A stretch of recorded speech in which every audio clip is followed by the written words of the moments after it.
it's Renee at Tailspin Farm, and I am popping in on this Tuesday to do a video.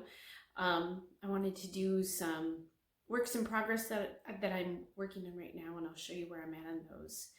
And I have an unboxing to do, and I have sort of a product review, what not to buy.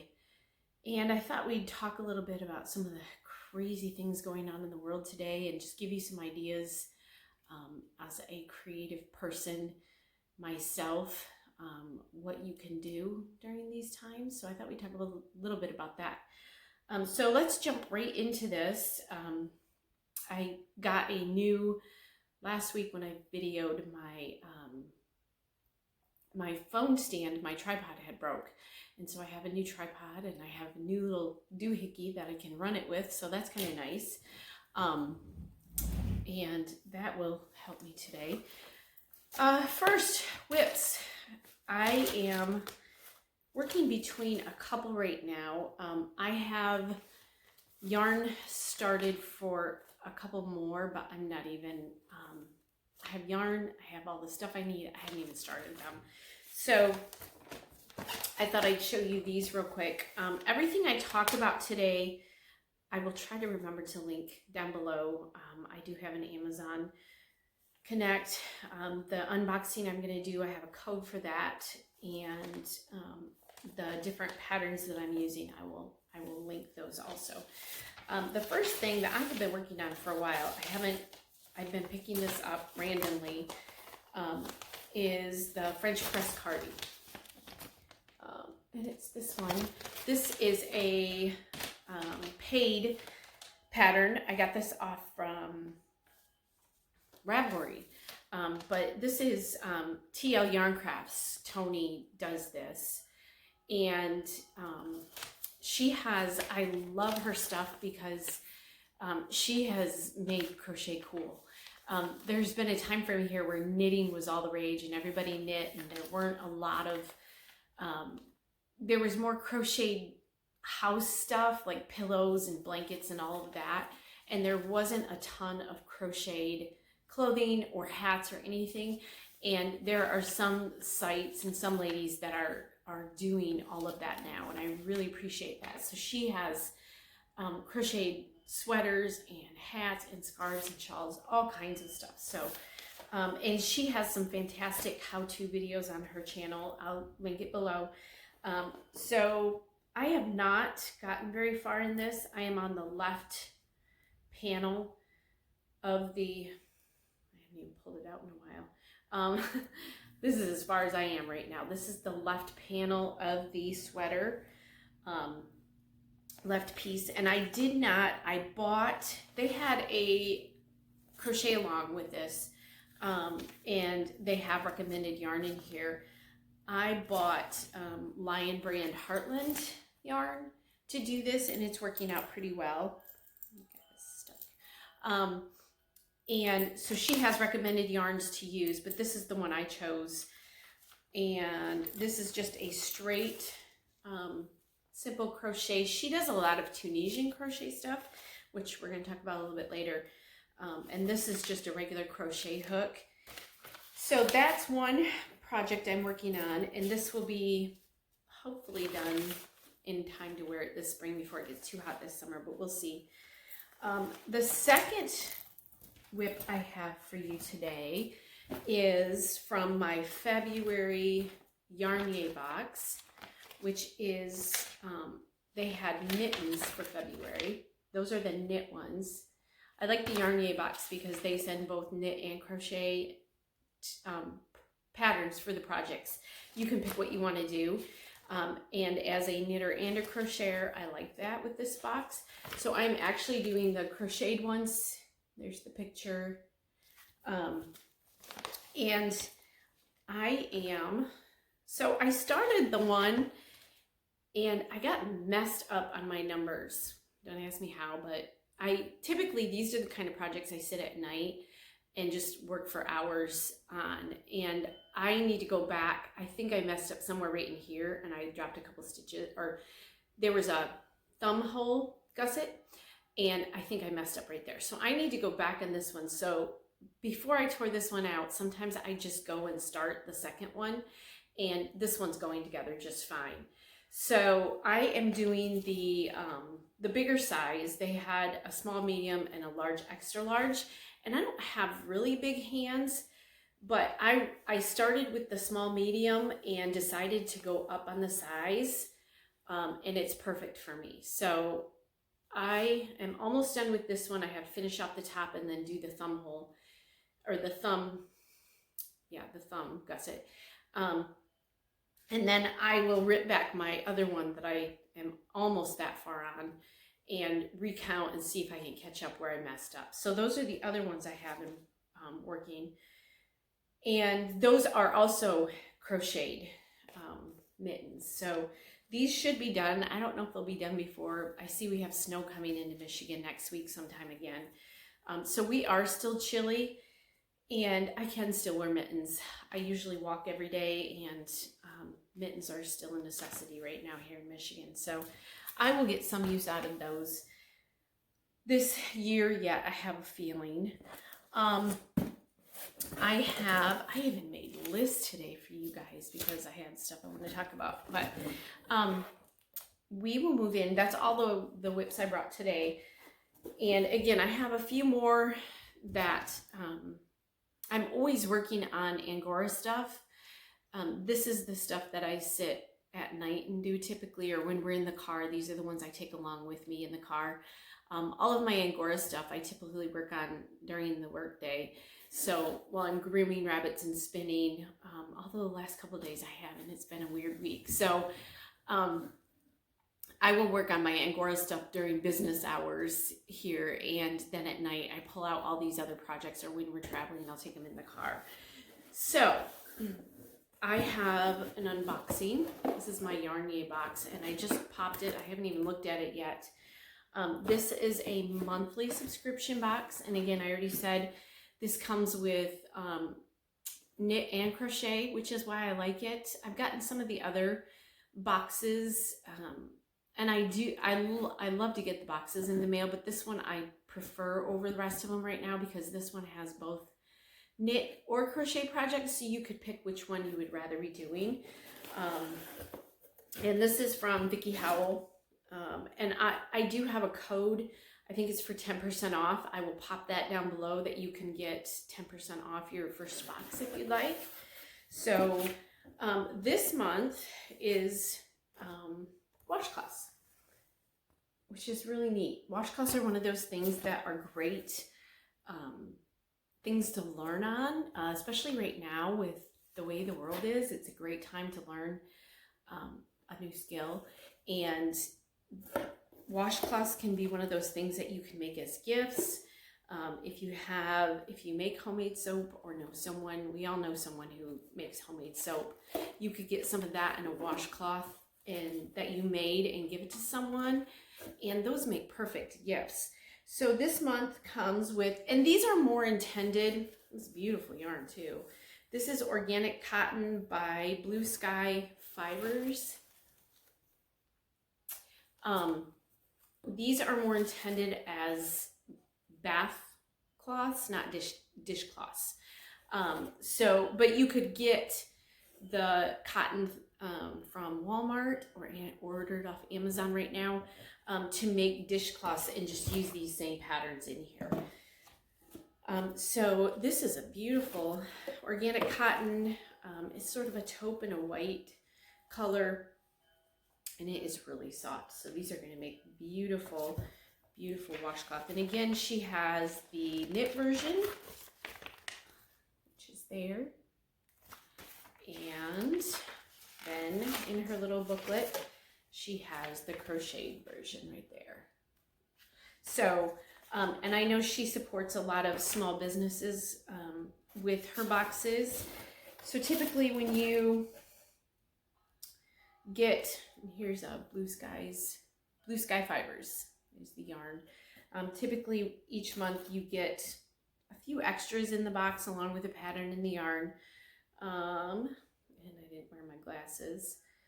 This is Love and Leche mini lotion, all natural. Looks like goat, probably goat milk. Anywhere balm. So it's a little hand balm or body balm. Oh yeah, I'm gonna be able to get that open. Oh, it's lemongrass, very lemony, it's beautiful. So there's that this month. And then there is a project bag. This one's really cool. It snaps and you can put your yarn in here, and then you can pull the thread you're working on out through one of these slots and carry this with you, so that's nice. And this is from Namaste. And I think Namaste had stuff in the last bag. And then this is just a little notebook that you can work on projects or write stuff down. Those are always nice to have. Sometimes I keep a notebook. I get ideas rolling through my head and I have to write stuff down. So that is the box for March. So again, I will have a 10% code down below and you could try this. And again, this month's would be a great starter one, the March one, because dishcloths are a great way to start knitting or crocheting.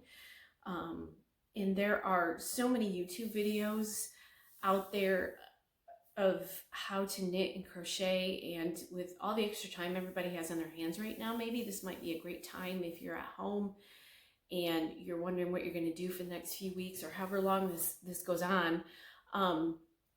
Learn a new skill, learn how to do something different or new, take up a craft or a hobby, and these are great ways to do that. So everything would be included. I know you can buy extras with her subscriptions, so if you go in and wanted the box and then you don't have any hooks or needles or anything, you can go in, and typically she has add-ons in her store. So you could get everything sent right to your door. As far as I know, she is still shipping stuff out. I haven't heard differently. And so you can get everything and it'll come right to your door and you could start crocheting and knitting pretty quickly. So that's just an idea. The next thing I have for you, I want to talk about some hooks I have, and I want to talk about Tunisian crochet. It's interesting. I've talked many times about how I started crocheting about 30 years ago. My mother-in-law taught me. And when I first started, I didn't think about this until a couple weeks ago, but Tunisian crochet used to be a thing back 30 years ago. It was actually called the Afghan stitch. And I learned on one of these kind of hooks. And I didn't bring I was going to bring a pillow to show you. 30 years ago when I learned it, we were making squares, crocheted squares with the Afghan stitch on these. And then we would make either Afghans or pillows. You can make great squares with this. And then we were cross-stitching a pattern or a scene into the pillow or the Afghan. Let me go get that real quick. I'll be right back. Okay, I'm back. I actually found this stuff. So again, 30 years ago, this is what I learned on Tunisian crochet. It wasn't called Tunisian crochet, it was called the Afghan stitch. And what we would make, and yes, sadly enough, I still have these. We would make pillows. This is one of the things that they were doing back then. Again, I said crochet used to be geared more towards pillows, Afghans, home decor stuff, not so much clothing and things, so I'm thankful for that. But then we would take in cross stitch because it makes a square. So this is from 1995. My sister-in-law made this, I think it was my sister-in-law made this for my husband for Christmas one year. They had a football fantasy league and he won that year. And so this was his insignia or whatever they do. But it makes perfect squares so you can cross stitch into that. So you could take patterns into that. Another thing, when I was just looking for the pillow I found, so hubby and I have been married, it'll be 28 years in a couple weeks here. So we've been married a long time. And for our wedding shower, so this is 28 years old, Grandma McCausey, his grandma, made us this. it's an Afghan, and I still have it. These are the kind of things that I love to keep. I can't bear getting rid of it. But this is all done in the Afghan stitch, and then this is all cross stitch. So these used to be big back 20, 30 years ago, and that's what they were doing with it. And now Tunisian Crochet has expanded into the, we had knitting needles, and then the knitting needles became knitting needles with cords, and it made it easier to make bigger projects. So this has morphed. These still work, of course, but these have morphed into double-ended ones, and then they've gone into the hooks with the cords on them for Tunisian Crochet. You have to be careful buying these. I went in, I don't know, a couple months ago. I wanted to get back into Tunisian Crochet because there are some beautiful patterns out there for clothes and things.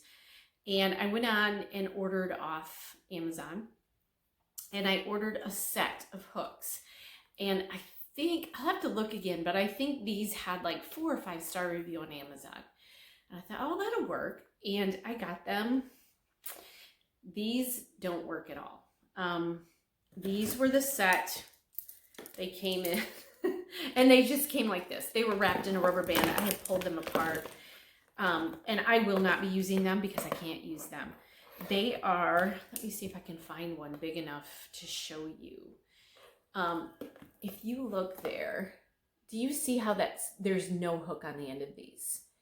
So I have tried to use these, and the yarn, you can't grab the yarn with these. They're so straight across. And then some of the smaller ones even, there's hardly any hook there at all. It's just straight across. So if you see these on Amazon, if you're interested in Tunisian Crochet, do not buy these ones. I went ahead and put some money into, or invested into, a nice set of Tunisian Crochet hooks. There is TL Yarn Crafts. I'll put her link below. She has a video of her top 5.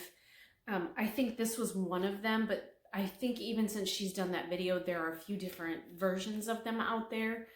And so I went with the Knitter's Pride, which is a good brand of hooks. And I found these on Amazon. They're the Ginger Knitter's Pride set.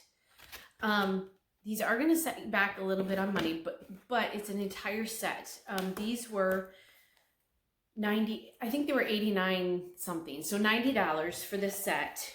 It comes in a case like this, and actually this is like a stand too, so you can put your pattern on here and stand this all up. But this is a beautiful set. These are all wood. I have not used them yet, but I'll show you the difference in the hooks. If I can get that. Do you see the difference in the ends there? So you want to look for something with a definite hook that's going to grab. And these are wood. They are beautiful. It's a gorgeous set. And then they have the cords. And I'm not even sure how long these cords are. They do have extenders in here, so you could take 2 cords if you need something really long. I know there are a couple shawl patterns out there that I'm going to try that need like a 48-inch hook. So that's where you would link 2 of these together, or 3 if you needed a really long hook. So I will link these below. These ones I also found on Amazon. And again, they have the stoppers for the end. Looks like there's a key for that. And then there's to link 2 together. There's the little links. It came with stitch markers, just a little bonus. And then the cords are not too stiff. Another thing with these cords, they weren't stiff, but they were quite thick and heavy, where these are thinner. You're gonna be able to slide your work more. So it looks like I have, again, I just got these, so I haven't even opened them. Looks like I have 2, oh, I have a real long one. Okay, so there's a long one, 2 medium-sized ones, and a short one. So those should be plenty to get you started. So I would highly recommend going with something a little bit more expensive, because you do not want to get, and again, I think these were under $20. I want to say they were even under $15. But they're just not going to be anything that even works at all. So I'm not sure why Amazon had given them a 5-star review. I don't know. But spend a little bit more money and get a set like the Knitter's Pride. There's a Denise Tunisian Crochet set. That's the brand name. There are a few more. You can go even more expensive than this set. And you can go a little bit cheaper. I kind of went the middle of the road set here. But I knew the Knitter's Pride name and knew that they had good hooks. So that's why I went that route. Let's see. One more thing, with all the kids being homeschooled now, I wanted to pop in. I do have a children's book about yarn, spinning, fiber, animals. It's on Amazon. I wrote this. My daughter illustrated it. You can buy it through Amazon. You can buy it through my website. But it would be a great, if you wanted to do a unit study with the kids, teach the kids how to crochet or knit or something, this would be a great addition to that, kind of a follow your dreams type book and learn new skills. And the last thing I wanted to talk about was kind of the direction of this channel and what I've actually been thinking about this for a few months. The channel has kind of stayed towards the Angora rabbits and crochet and spinning and knitting, and I might be expanding that now. I'm watching things happen in the world. I realize that there's lots of knowledge I have beyond just the rabbits and the spinning that I could do videos on. So I've kind of been debating that anyways. If I keep the channel just Angora rabbits and spinning and crochet and knitting, it would, there wouldn't be quite as many videos, but I have lots of other things that I love to do. I'm a very creative person. And so things like gardening and raising animals, all that kind of stuff, making bread, making homemade foods, just life skills. We did homeschool. We homeschooled all 5 of our kids for 18 years. So I am a homeschool mama. I am a retired homeschool mama though. So I've been trying to pop on Facebook and Instagram. I've had relatives contact me and friends and looking for ideas. And so I've been trying to pop on, giving people ideas on how to get through this new normal right now. So I have lots of ideas for that. And I will probably be doing some videos here this week, popping on here. They're not going to be Angora related. They may be yarn related. I haven't decided yet, but there might be some gardening stuff. There might be some homeschool ideas of what you can do with your kids. And so I'll probably be popping on and doing some more various videos than just what I've been doing, what I've been sticking to. A lot of people are at home now. They can watch videos, and it's a great way to learn. When I started learning all this stuff, I became a stay-at-home mom almost 25 years ago.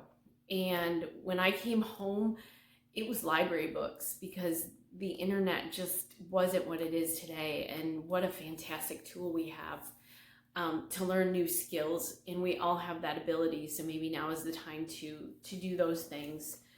And so I'm going to be popping on later this week and talk about life skills for kids, cooking, cleaning. That was something we implemented. All of our kids graduated from homeschool. They're all successful adults in the world, active. Our oldest was in 3rd grade when we pulled him. So we've had kids go to school, public school, for a couple years. Some went for a year. Our 2 youngest have never set foot in a public school setting. And they all graduated from homeschool. And a lot of our days were, math and reading and writing, but there was a lot of life skills taught. There was cooking taught, and gardening, and So when the kids were growing up, we only moved here 4 years ago. So all but 2 of the kids had graduated and they were in high school when we moved here. So they grew up on, we had a small, I guess you'd call it a mini farm. We had 1 acre. That's where we did all of our stuff. We had an acre, we had a huge garden that I was able to can off from. And so there were years I canned 300 to 400 jars of food. We had a mini orchard, so we had pear trees, we had apple trees, we had raspberry bushes. We had laying chickens. We had meat birds for 6 to 12 weeks out of the year. We butchered them ourselves. That was a learning experience for the kids. They always pitched in and helped in some way, shape, or form. And we had heritage breed turkeys at that time. We had 2 alpacas, 6 Pygora goats, and anywhere between 25 and 35 Angora rabbits. For about 10 years, 10 to 15 years, we did all of that. And it was on 1 acre. And so we have done the stuff. The kids learned how to bake and cook, and that's life skills. That's what's needed today in this world. When you see all the crazy things happening, of people that have become so relied on store-bought stuff, that maybe some life skills would be some good things for this next generation coming up here. So I will probably be doing some videos like that, and talking about our old farm, because we've done it. Here at the lake house, we do have 6 laying hens that are laying right now. I have eggs in the backyard. Of course, I have my Angora rabbits, but we have a small garden here that we're going to expand this year. Just, you know, because I can and I can preserve food. I can go to the local farmers market and get different things and can them to keep for winter. So we're even talking about doing some stuff like that. So yeah, so I will probably be back on later this week and do some stuff. Some quick ideas that you can do with kids. Look up sprouting. You can do that with, again, Amazon's still shipping things. You can get stuff sent to your house right now. Go on to small businesses. There are lots of family-run small business garden places online that you can get seeds shipped right to your house. Start with them first. They need your business, and then if you can't find stuff, go to Amazon. You can get seeds shipped to your house. I thought later this week I'd show you a sprouting video, how to sprout in your kitchen with just a jar. That's always a fun thing for kids, and it's a healthy way to have some good food without going to the store. I have this book here, which I highly recommend. This one is essentially doing like microgreens. And these are soil sprouted. These are down in my basement right now. I started them last night. And so I will probably be doing a video on how to do this and then sprouts. This is simple stuff you can do with your kids, and it teaches them a skill. There's really not a whole lot of time, money, or energy that goes into things like this. And so, yeah, so I will probably be hopping on. I may do a bread baking video because I have been making bread for almost 25 years. I have made our bread because when I came home, that was just, I focused on home hardcore. And so I started making bread right from the get-go. And with 5 kids at home, we could go through a loaf of bread a day or 2 sometimes. So I just always made our bread. So it's something that I love to do. So some of the videos coming up here might be different than what I've had before. And if you have any questions that involve homeschooling ideas, you can put the question down below. I'd be glad to answer it. You can also follow me. I am on Facebook and I am on Instagram at Tailspin Farm. I've got a few ideas flowing through there right now with different websites, a couple of ideas, and I will continue to put more up there as people need them or people ask. And so I hope you enjoy this video. If you have any questions, you can pop them down below, but we will see you later this week. Have a great day, everybody.